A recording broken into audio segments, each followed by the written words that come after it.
Frères et sœurs d'Eva, j'espère que vous allez bien ce matin. Mine de rien, mais à l'heure de tout, on est déjà le 1er décembre 2024. Et dans 24 jours, c'est Noël. C'est déjà Noël. Donc, considérez ce message-là comme mon dernier message de 2024. Je ne dis pas ça comme si c'était un événement non plus, là. C'est juste que ça va probablement ressembler à ça.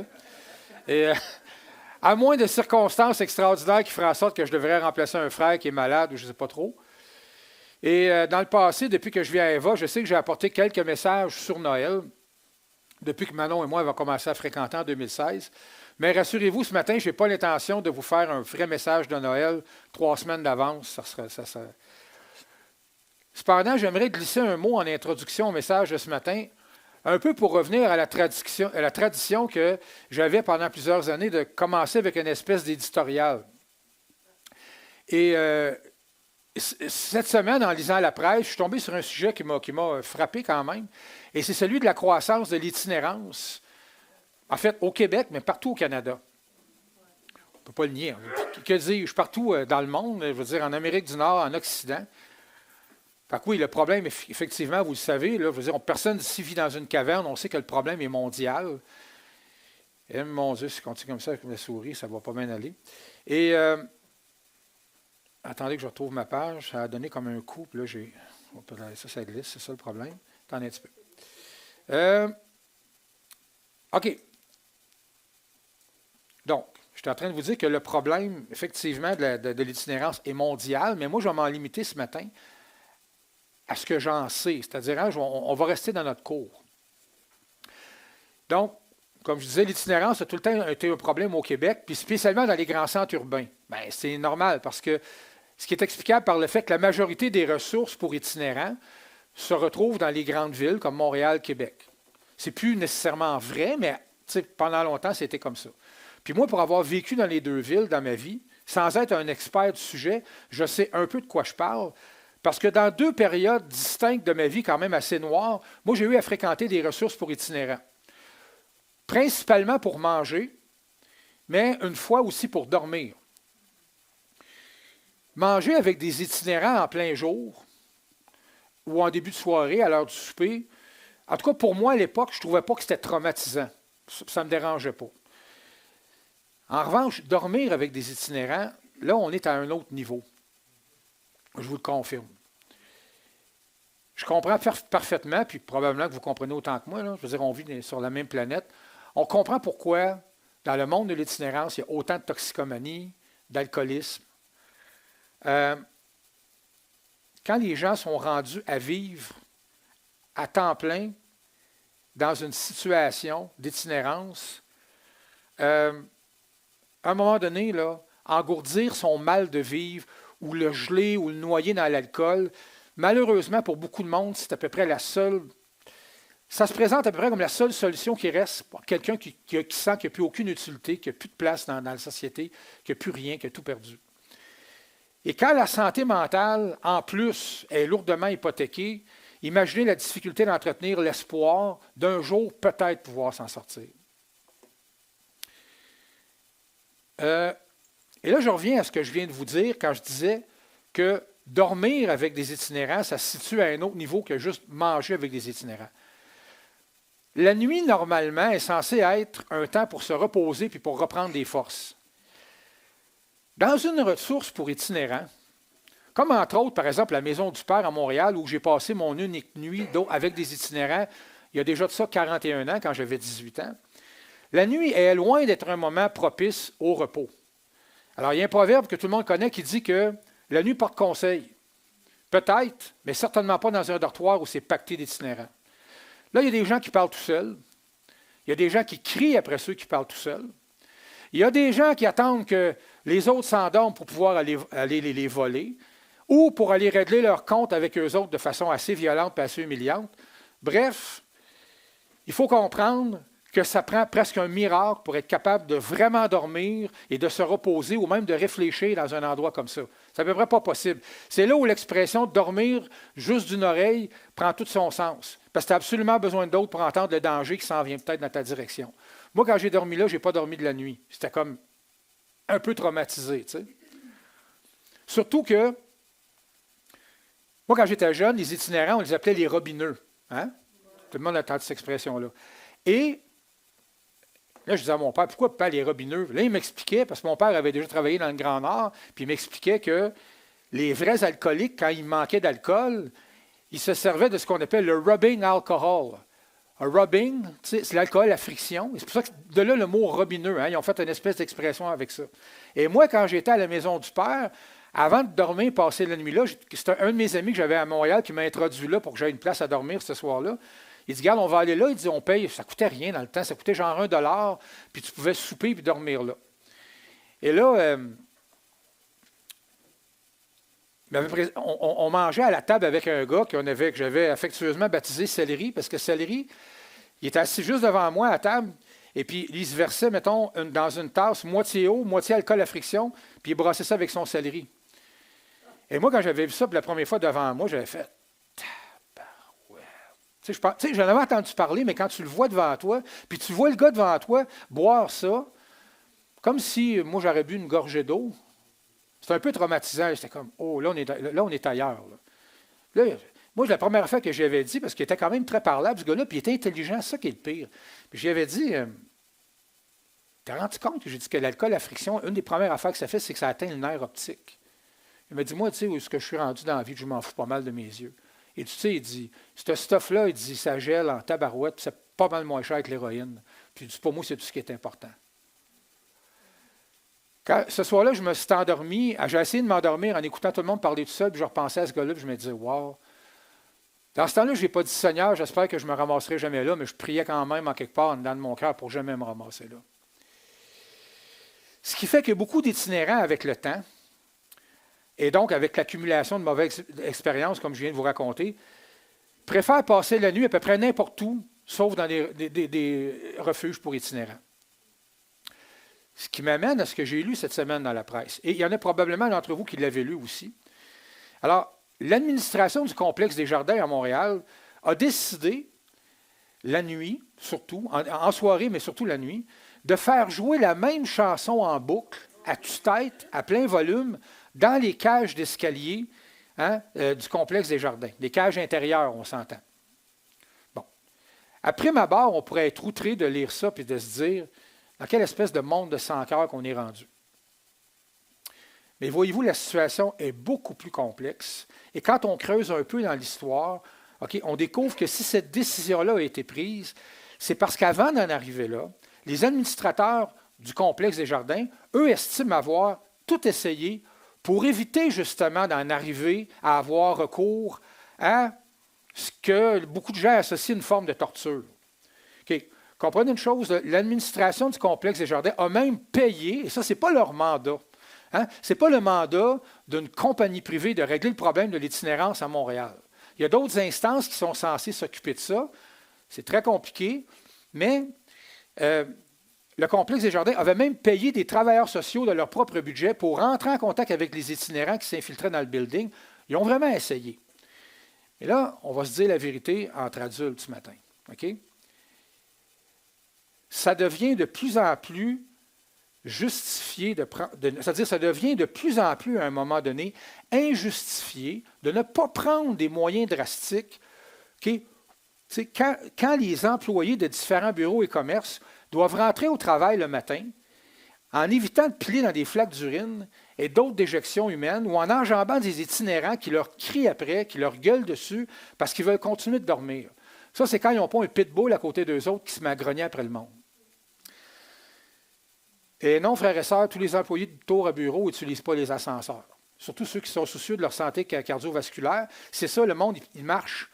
Puis là, il arrivait le matin, puis c'était ça le problème. Paraîtrait que certains États américains, comme la Floride, utilisent la même technique depuis longtemps pour décourager les jeunes de s'attrouper sur les plages la nuit puis de faire le party, qui se transforme en festival de méfaits publics. Ils sont saouls, ils se battent, ils hurlent. Tapage nocturne, ils prennent le volant de leur véhicule, se font arrêter en état d'ébriété. Écoutez, rendu là, l'idée est assez excellente parce que les policiers ont d'autres choses à faire que de coffrer des jeunes qui ne veulent rien savoir et qui sont sur le party. Alors, pour en revenir au problème de l'itinérance, on doit être conscient de la réalité suivante. Depuis le chamboulement économique qu'a déclenché la pandémie, le nombre de gens qui se retrouvent à la rue au Québec, on va parler du Québec, a drastiquement augmenté. Et pas juste ici, on le sait, le phénomène touche toutes les villes de l'Occident. Actuellement, le visage de l'itinérance est en train de se métamorphoser avec la crise de logement, qui, elle, est directement reliée à une hausse des loyers qui, pour beaucoup de gens, est simplement impossible à assumer. Il y a des gens qui sont à petit budget et 200 pièces par mois d'augmentation pour un loyer, peu importe la raison que le propriétaire va trouver pour leur rentrer dans la gorge cette augmentation-là, pour eux, c'est la fin. Ils ne peuvent pas rester là. Ils n'ont plus une scène. Savez-vous que dans nos grandes villes canadiennes, pourtant considérées comme riches, de plus en plus de gens qui travaillent à temps plein sont obligés de vivre dans leur véhicule. À Vancouver, il y en a plein. Plein, plein, plein. Écoutez, les plus chanceux vivent dans des petites vannes ou dans des roulottes, mais il y en a qui couchent dans leur Toyota Corolla. Ils travaillent à temps plein. Ils sont incapables de se loger décemment. Incapables. Toronto, ça commence à ressembler à ça aussi. Maintenant, sans vous donner d'arguments supplémentaires pour enrichir mon argument, j'ai envie de vous dire qu'il est tout à fait juste de dire que les ravages de la pauvreté existent depuis toujours et ils vont probablement perdurer jusqu'à temps que le Seigneur revienne. D'ailleurs, Jésus lui-même, dans Marc 14,7, a dit ceci. Il a dit, « Car vous avez toujours les pauvres avec vous, et vous pouvez leur faire du bien quand vous voulez, mais vous ne m'avez pas toujours. » Bon, Jésus confirme ici l'existence de la pauvreté, c'est clair et net. Et on pourrait même en déduire que Jésus déclare en quelque sorte qu'elle a toujours existé et qu'elle va exister toujours. OK, moi je suis à l'aise avec cette compréhension-là du texte, même si Jésus voulait mettre surtout l'emphase sur le fait qu'une femme qui l'aimait avait pris sur elle de laver ses pieds avec un parfum de grand prix. Ça, c'est plus le contexte. Mais par ailleurs, il ne semble pas que Jésus est en train de minimiser l'importance de venir en aide aux plus démunis. J'ai déjà entendu un pasteur américain, ça ne fait pas tellement longtemps, très connu, que je ne nommerai pas par respect, parce qu'il y a beaucoup de monde qui met ce gars-là sur un piédestal, se permettre d'utiliser ce verset-là pour affirmer que Jésus n'était pas venu pour être un militant pour la justice sociale. Un social justice warrior, comme disent nos voisins du Sud. Bon. Évidemment, le ministère de Jésus dépasse largement le concept de la justice sociale. On s'entend là-dessus. Mais selon ma compréhension des évangiles et de tous les autres textes du Nouveau Testament, il est quand même impossible d'en nier son importance. Impossible. D'ailleurs, si vous êtes un croyant en Jésus-Christ ce matin et que vous reconnaissez que Jésus est la deuxième personne de la Trinité et donc de la même essence divine que Dieu le Père et du Saint-Esprit, vous reconnaissez en même temps, par conséquent, qu'il est en parfait accord avec tout ce qui est écrit dans l'Ancien Testament parce qu'il en est aussi l'inspiration directe et incontestable. C'est pour ça que ça me fait tout le temps un peu rire quand des gens qui n'ont jamais lu leur Bible ou qui n'ont aucune connaissance théologique vont dire « Jésus n'a jamais dit ça ». Non, il ne l'a peut-être pas dit dans le Nouveau Testament, mais s'il y en a question dans l'Ancien Testament, c'est qu'il l'approuve. Parce que c'est lui quand même qui est en arrière de tout ça. C'est le même esprit. Lisons ensemble les versets suivants. Tiré du livre des Proverbes. Alors, Proverbe 29, on va y aller au verset 2. Et ça dit « Quand les justes se multiplient, le peuple est dans la joie. Quand le méchant domine, le peuple gémit. » Si le Seigneur ne se soucie pas de justice sociale, je me demande pourquoi un tel verset existe dans les Saintes Écritures. Je ne comprends pas. Un peu plus loin, au verset 4 du même proverbe, « Un roi affermit le pays par la justice, mais celui qui reçoit des présents le ruine. » Encore une fois, une affirmation ici qui encourage une posture morale de justice pour tout le monde, mais qui dénonce la corruption. Un autre, même proverbe, quelques versets plus loin, verset 7. « Le juste connaît la cause des pauvres, mais le méchant ne comprend pas la science. » Qu'est-ce que ça veut dire ici, connaître la cause des pauvres, si ce n'est que d'y compatir et d'agir pour la soulager? On va lire maintenant les versets 13 et 14, même proverbe, proverbe 29.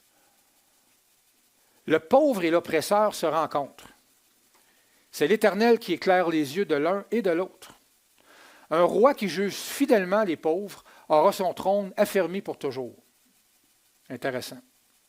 Un roi qui juge fidèlement les pauvres aura son trône affermi pour toujours. Le théologien John Walvoord dit que le verset 13 nous fait remarquer que même si le pauvre, le premier verset, là, que même si le pauvre et l'oppresseur empruntent des postures morales qui sont complètement à l'opposé, Dieu a donné la vue à l'un comme à l'autre. Donc chacun peut voir l'autre dans sa condition réelle. Et si chacun peut voir l'autre, c'est ce qui veut dire que chacun peut comprendre et évaluer la situation de l'autre. Au moment du jugement dernier, il n'y aura certainement pas d'excuses permises, surtout pour l'oppresseur non repentant. Pour ce qui est du verset 14, le même théologien observe qu'exercer fidèlement la justice envers ceux qui sont les moins capables de se prendre en main est caractéristique d'un bon roi, d'un bon président, d'un bon premier ministre. C'est la même chose. On peut l'appliquer. Par conséquent, Dieu bénit et donne sa faveur aux dirigeants qui se soucient des pauvres, des itinérants, des laissés pour compte. Maintenant, à la lumière de ce qu'on vient de lire ensemble, est-ce que vous pensez qu'il est juste d'affirmer que Jésus n'est pas un ardent promoteur de la justice sociale? Il est tellement plus que ça.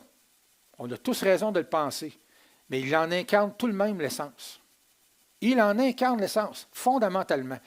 C'est pourquoi il est dangereux, je trouve, moi en tout cas, en ce qui me concerne, que c'est dangereux, d'affirmer que Jésus n'est pas venu pour encourager la justice sociale. Dire cela sans volonté d'aller plus loin pour mieux exprimer sa pensée équivaut à souffler sur les braises de l'intolérance pour paraphraser un ancien premier ministre du Québec. C'est l'équivalent de jeter de l'huile sur le feu, en fait. Le seul résultat possible à utiliser Jésus comme instrument politique pour crédibiliser sa théorie anti-woke, c'est d'encourager le peuple à se radicaliser davantage et à se polariser dans les chambres d'écho qui ressemblent de plus en plus à des prisons spirituelles. Puis je vous dis ça étant parfaitement conscient que le wokisme en est une dérive idéologique. Ben oui. Est-ce qu'il y en a qui ne sont pas familiers avec le terme chambre d'écho? Quand j'utilise le terme chambre d'écho. Chambre d'écho, c'est un terme qu'on va voir de plus en plus. Ce que ça veut dire, en fait, c'est que la société est en train de se diviser de plus en plus, de se polariser. Ça veut dire qu'elle est en train de s'éloigner en deux clans, chacun dans son extrême, et c'est comme si on s'enfermait dans notre chambre avec des gens qui pensent juste comme nous, puis qui ont le même discours que nous. Ça fait que quand tu parles, quand tu émets une opinion, c'est toujours une opinion semblable qui revient vers toi. C'est-à-dire que tu ne t'exposes pas au risque de recevoir une opinion différente, puis peut-être d'amener des nuances à ta pensée, puis peut-être même de changer de pensée. Alors, c'est pour ça que je me plains tout le temps de voir quand les chrétiens embarquent là-dedans, sur les réseaux sociaux, puis qui embarquent dans les dialogues, là, puis les espèces d'expressions hyper tranchantes, là, hyper polarisées, complètement à droite. Malheureusement, les amis, plus souvent qu'autrement, ce que ça fait, c'est que ça démontre l'ignorance des gens, plus que d'autres choses. Mais il faut aussi être assez honnête et conscient pour reconnaître que le conservatisme peut aussi engendrer des dérives idéologiques destructives. Le nazisme en est un des meilleurs exemples. La pandémie, et j'en parlais avec Nathalie tantôt, la femme de Marc, la pandémie a malheureusement contribué à fortifier les liens déjà existants d'un mariage malsain entre la politique et le religieux. Et j'ai la fâcheuse impression que le phénomène s'est aggravé cette année en période d'élection américaine. Inquiétez-vous pas, là, on ne parlera pas de politique, on n'ira pas en profondeur là-dedans. Je n'ai même pas l'intention ce matin non plus là, d'influencer vos positions personnelles, ce n'est pas ça le but. Là. Mais,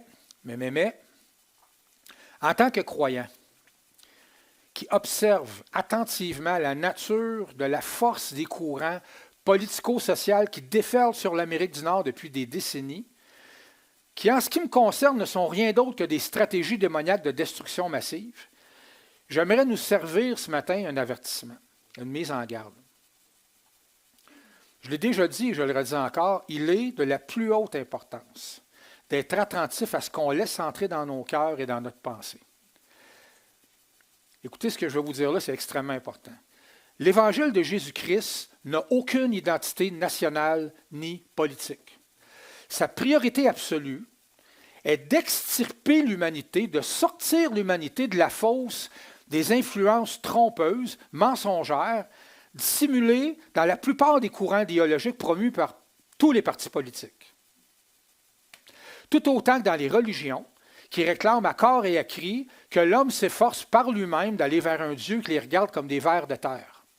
Ce qui, en passant, est très caractéristique de l'islam.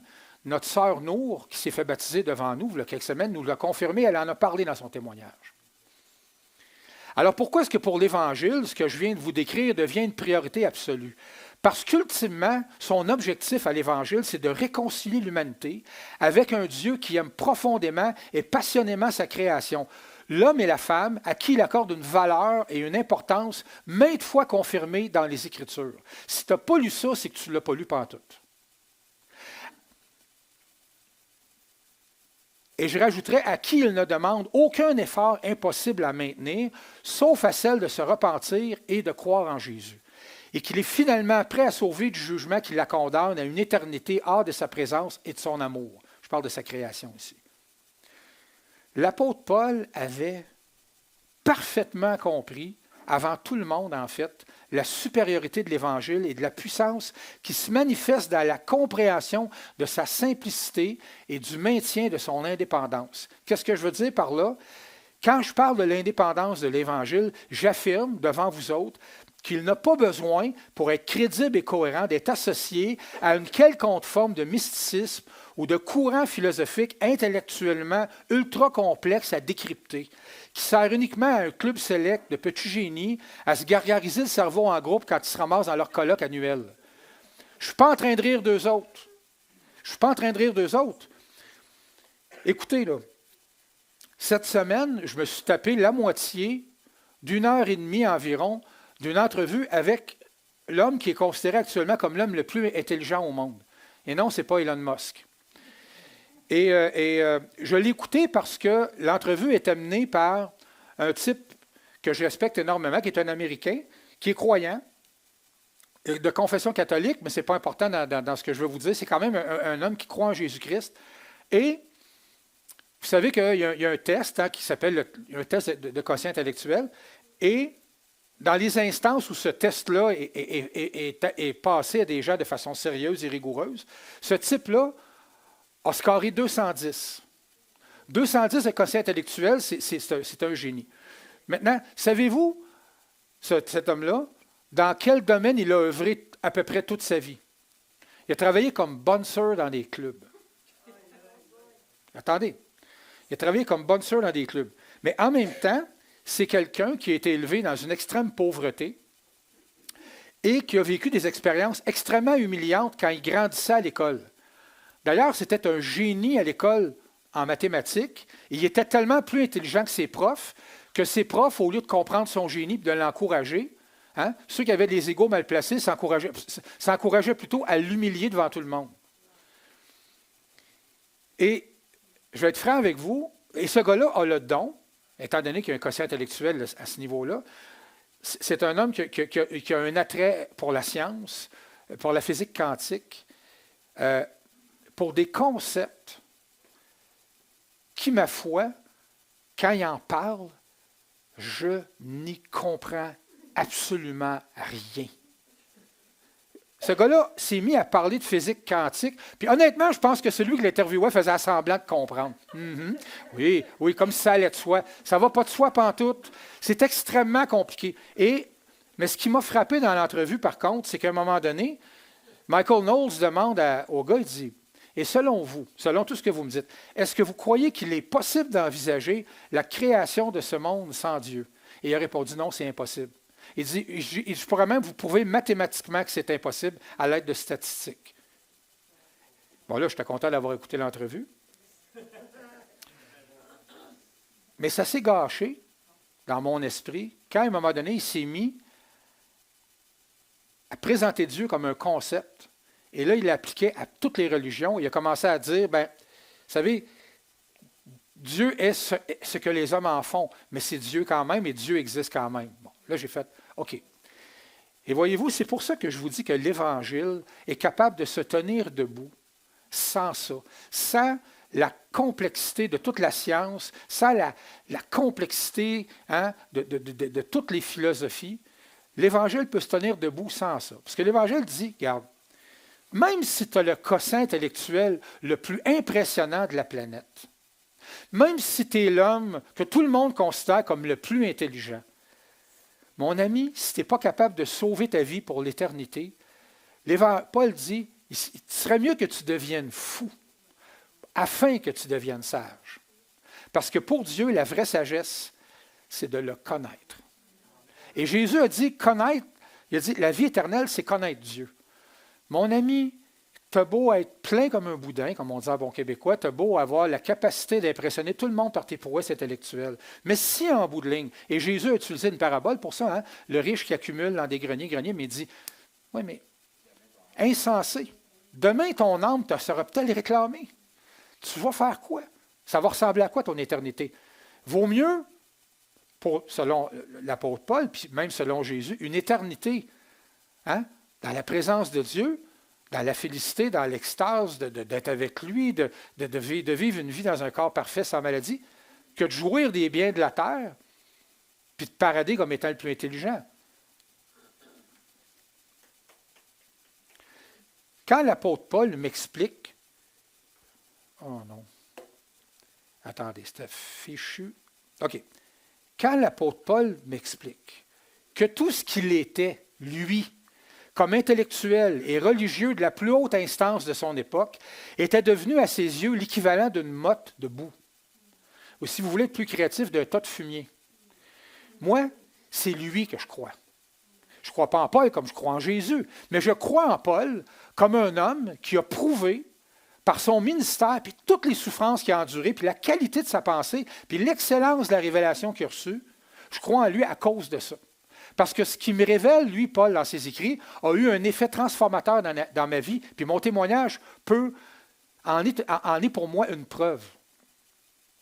On va lire Philippiens 3, 4, 9. Le texte est long, hein? Vous allez être capable. Moi aussi, cependant, j'aurais sujet de mettre ma confiance en la chair. Si quelqu'un autre croit pouvoir se confier à la chair, je le puis bien davantage. Moi, circoncis le 8e jour de la race d'Israël, de la tribu de Benjamin, hébreu né d'hébreu, quant à la loi, pharisien, quant aux zèles, persécuteur de l'Église, irréprochable à l'égard de la justice et de la loi. Mais ces choses qui étaient pour moi des gains, je les ai regardées comme une perte à cause de Christ. Et même, je regarde toutes choses comme une perte à cause de l'excellence de la connaissance de Christ, mon Sauveur, pour lequel j'ai renoncé à tout. Et c'est pour ça que moi, je crois Paul. Paul n'a pas renoncé juste à une coupe d'affaires. Il a renoncé à tout pour suivre Jésus.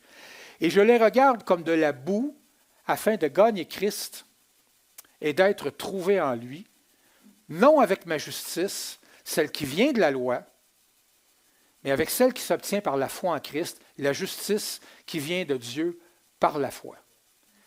Et à la liste, où Paul énumère chaque attribut de son curriculum, quand même impressionnant pour un juif du 1er siècle, il faut ajouter aussi citoyen romain. Paul était citoyen romain. Tout le monde ne pouvait pas en dire autant. Un hébreu citoyen romain, fait quelque chose. Et en passant, quand je vous parlais tantôt des liens malsains dans le mariage qui unit le politique et le religieux, écoutez, là, Paul nous confirme ici dans le texte qu'on vient de lire qu'il le rejette et qu'il l'inclut dans ce qu'il considère désormais comme de la boue. Pourquoi je dis ça? Je vais prendre une gorgée d'eau avant d'avoir mal à la gorge.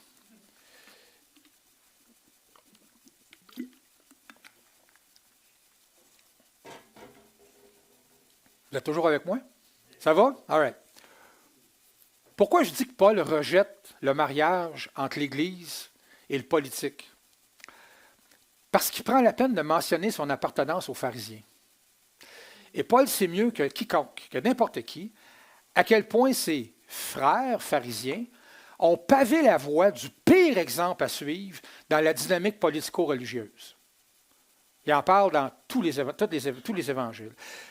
Si le prophète Jérémie était un contemporain de Paul, il aurait sans hésiter comparé les pharisiens à une prostituée, prête à se souiller dans le lit de Rome pour maintenir leur emprise religieuse sur le peuple et par le fait même maintenir leur pouvoir et leurs privilèges qu'ils considéraient menacés par l'enseignement et les dénonciations de Jésus.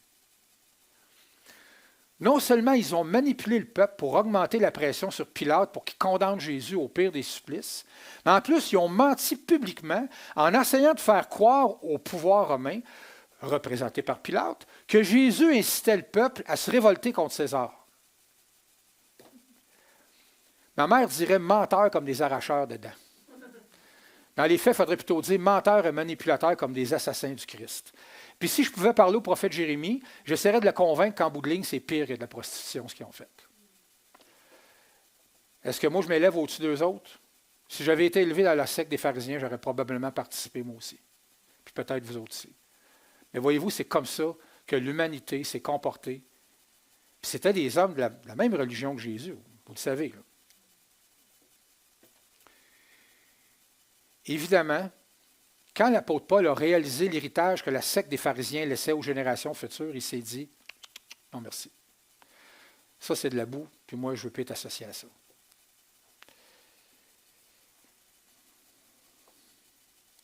Pas pire.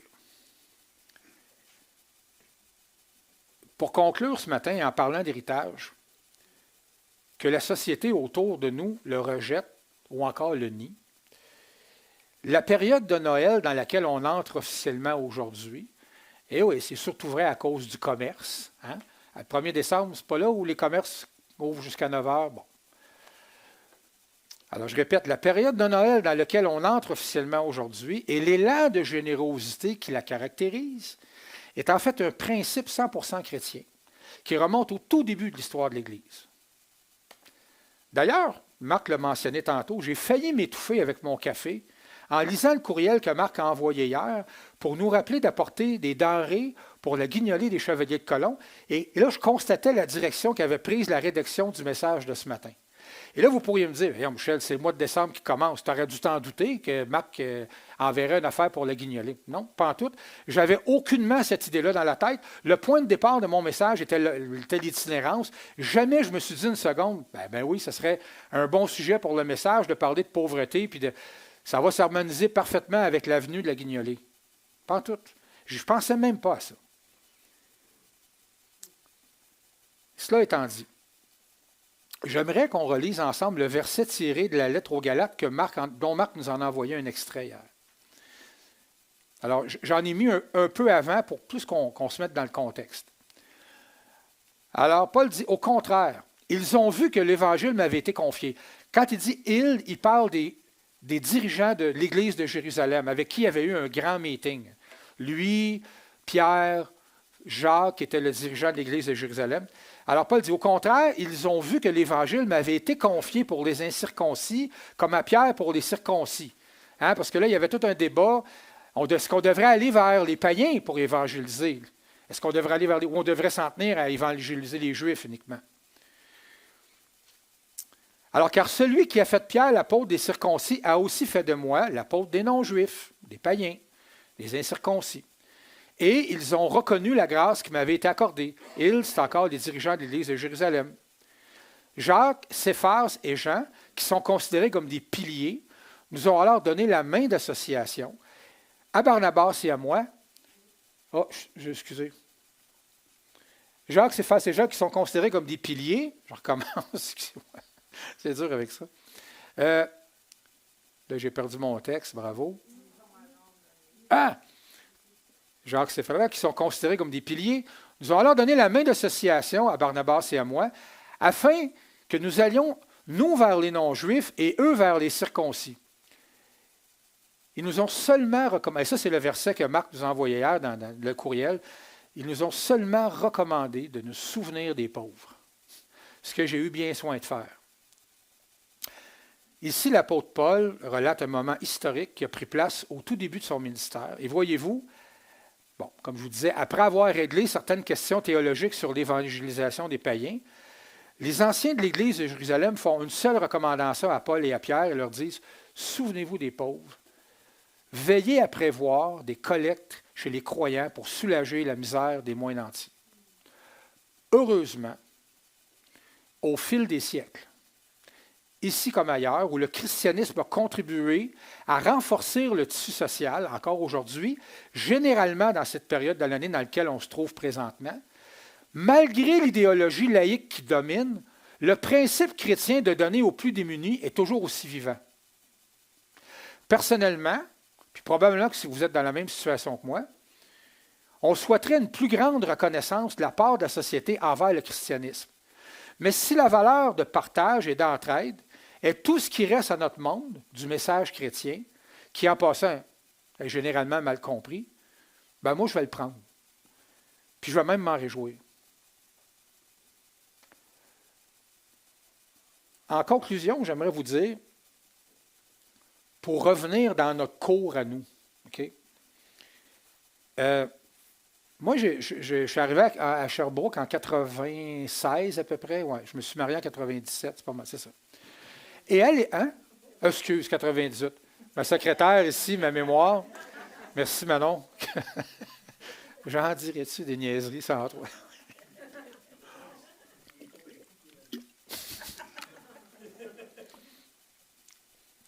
On s'est mariés en 98. Hein? OK, ça, je pourrais être sûr.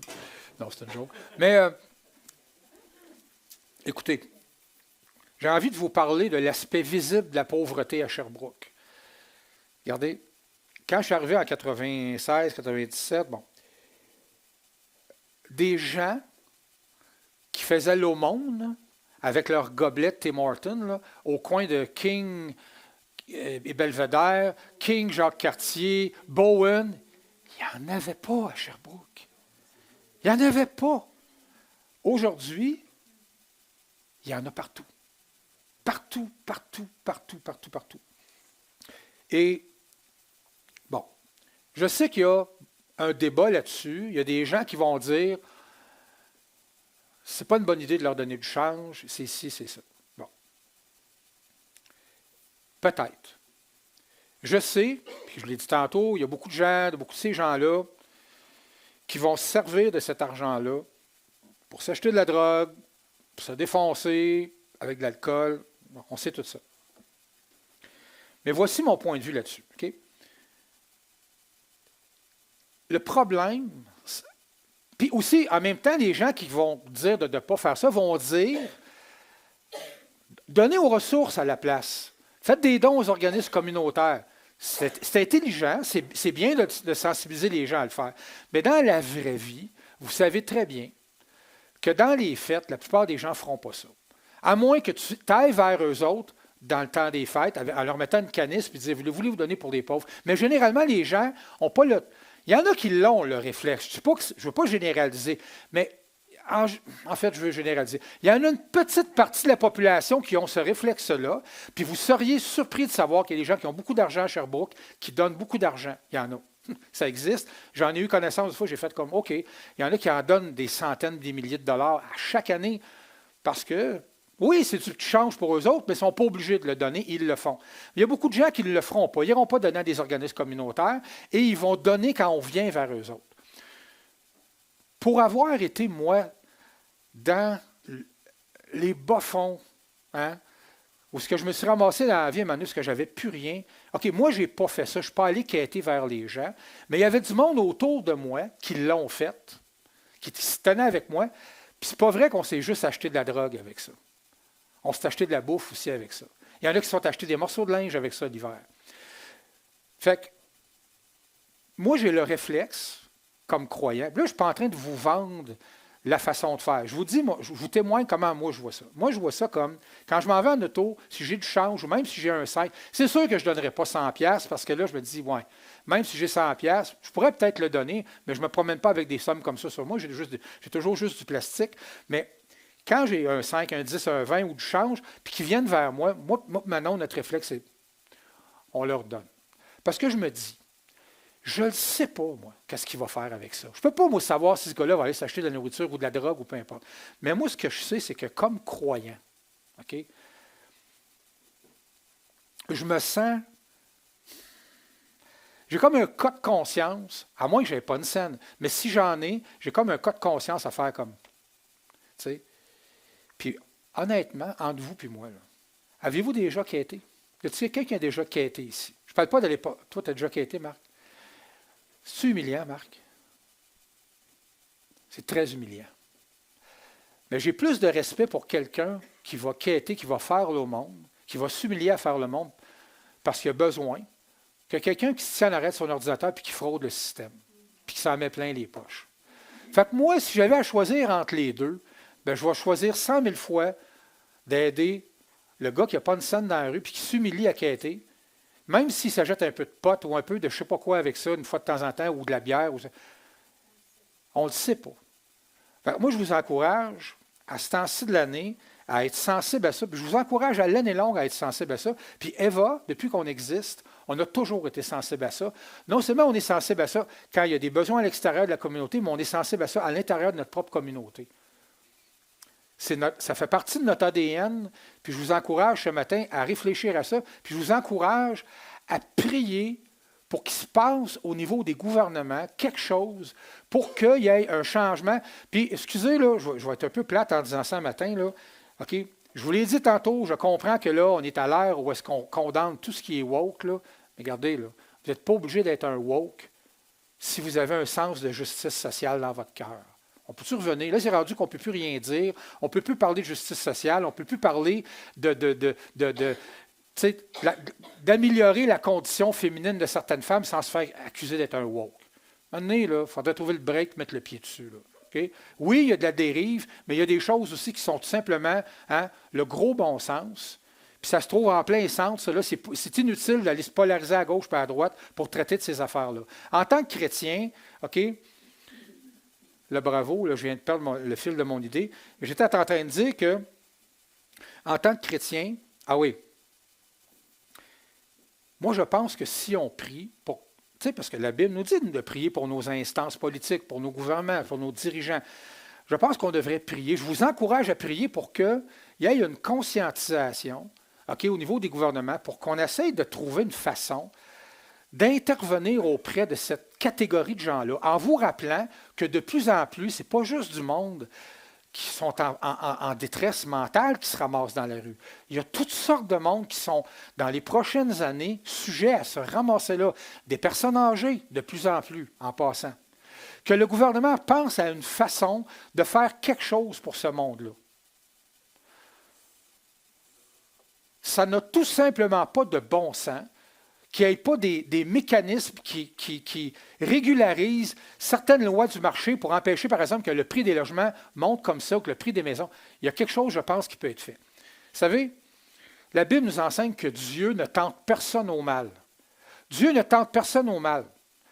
Par contre, quand Dieu retire sa protection, il peut laisser le mal faire des ravages. C'est ce qu'il a fait avec Israël. Mais moi, je crois qu'on peut prier pour que Dieu protège. Même si ce ne sont pas des enfants de Dieu, ces gens-là ont besoin d'avoir un peu d'espoir. Parce que sais-tu quoi? Quand tu as un peu d'espoir, puis que tu as au moins un petit endroit où tu as le droit d'avoir un peu d'intimité, bien, tu es tout le temps bien plus, j'ai envie de dire, disposé à recevoir le message de l'Évangile que quand ton souci, c'est de ne pas savoir à tous les jours où tu vas dormir puis si tu vas manger à ta faim. Et j'ai envie de dire que si vous regardez ce qui est en train de se faire présentement dans certaines villes au Québec, on est en train de se rendre compte, comme je disais tantôt, que des grandes bâtisses où on parque tout le monde à la même place, ça ne fonctionne pas.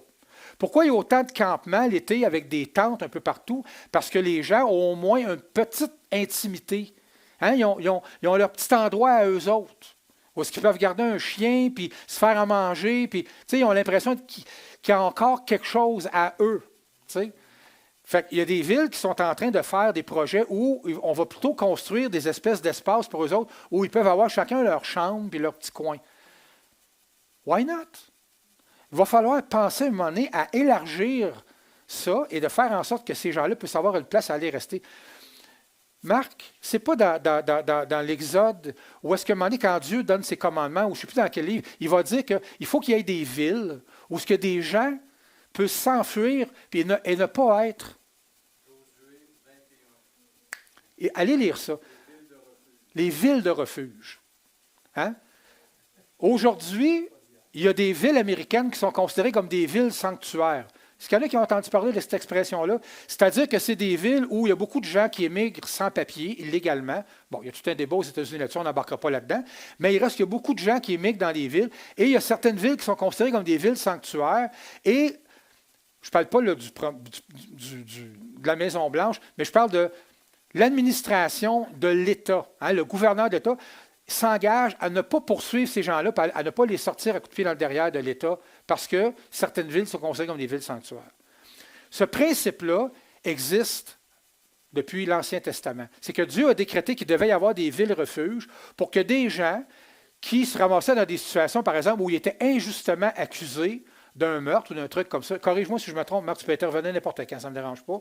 Ces gens-là pouvaient s'enfuir dans une ville, et s'ils réussissaient à se rendre dans cette ville-là, bien là, tu ne pouvais plus les atteindre. Tu n'avais pas le droit de te venger, tu n'avais pas le droit de les traîner en justice, tu devais les laisser vivre. Right? Je me trompe? Merci tout le monde. Bon dimanche.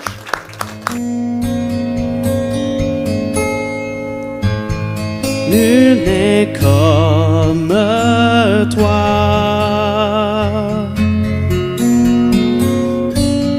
Nul ne peut toucher mon cœur comme toi. Je pourrais chercher éternellement, pourtant nul n'est comme toi. Nul n'est comme toi.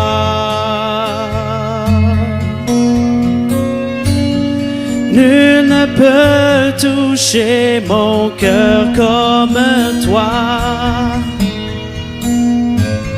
Je pourrais chercher éternellement, pourtant nul n'est comme toi.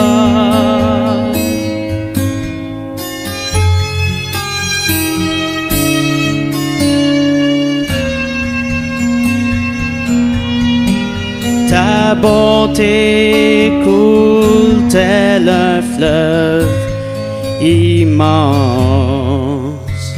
et c'est ta main qui guérit. L'enfant qui souffre trouve en toi un surabri. Nul n'est comme toi.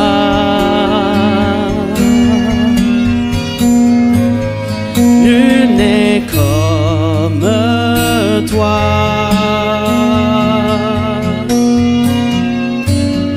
Nul ne peut toucher mon cœur comme toi.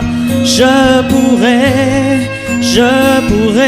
chercher éternellement, pourtant nul n'est comme toi.